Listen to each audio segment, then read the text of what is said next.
اور 18 نبیوں کا تذکرہ کرنے کے بعد فرمایا تھا وَلَوْ أَشْرَكُوا لَحَبِطَ عَنْهُمْ مَا كَانُوا يَعْمَلُونَ۔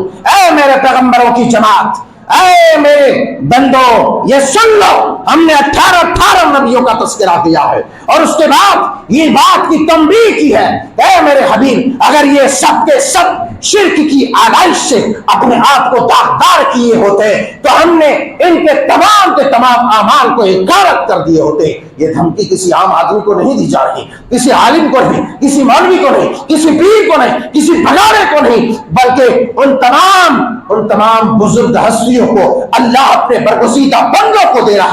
ان اللہ طیب لا يقبل الا طیبا۔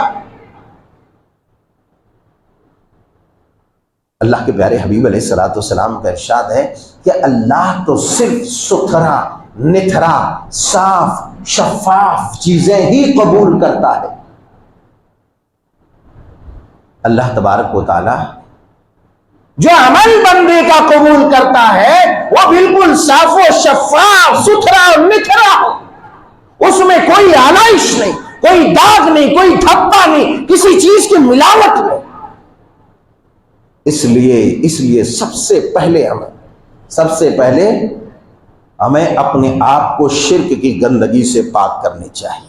جس شرک کی گندگی ہمارے ذہن و دماغ اور دل میں، سینے میں شرک کا گند اتنا پڑا رہتا ہے، اور ہم کہتے ہیں روزہ رکھتے ہیں، ارے روزہ تم پکوڑے کھانے کے لیے، دہی بڑے کھانے کے لیے اور طرح طرح کے مغزیات کھانے کے لیے رکھتے ہو۔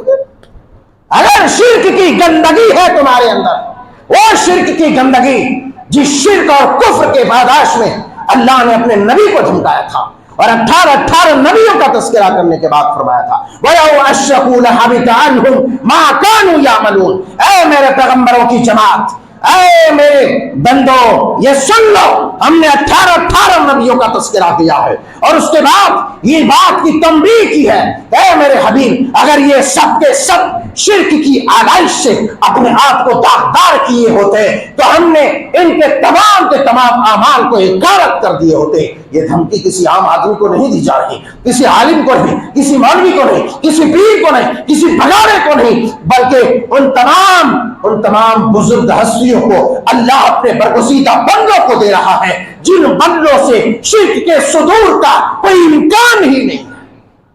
نبیوں سے شرک کے صدور کا کوئی امکان ہی نہیں ہے۔ شرک کرنا تو درکنار، شرک کے بارے میں کبھی خیال نہیں آ سکتا۔ ان نبیوں کو دھمکایا گیا وَلَوْ أَشْرَكُوا لَحَبِطَ عَنْهُمْ مَا كَانُوا يَعْمَلُونَ۔ اے میرے پیغمبروں اگر یہ بھی تم بھی شرک کرتے تو ہم تمہارے اعمال کو ضائع اور برباد کر دیتے، تمہیں تباہ کر دیتے۔ لَئِنْ أَشْرَكْتَ لَيَحْبَطَنَّ عَمَلُكَ وَلَتَكُونَنَّ مِنَ الْخَاسِرِينَ۔ اپنے پیغمبر، اپنے حبیب جناب محمد الرسول اللہ صلی اللہ علیہ وسلم کو بھی کہا، آپ کو بھی خاص کہا کہ اگر آپ سے بھی شرک ہو جاوے، آپ بھی کر بیٹھے تو آپ کو بھی اور آپ کے اعمال کو بھی اکارت کر دیں۔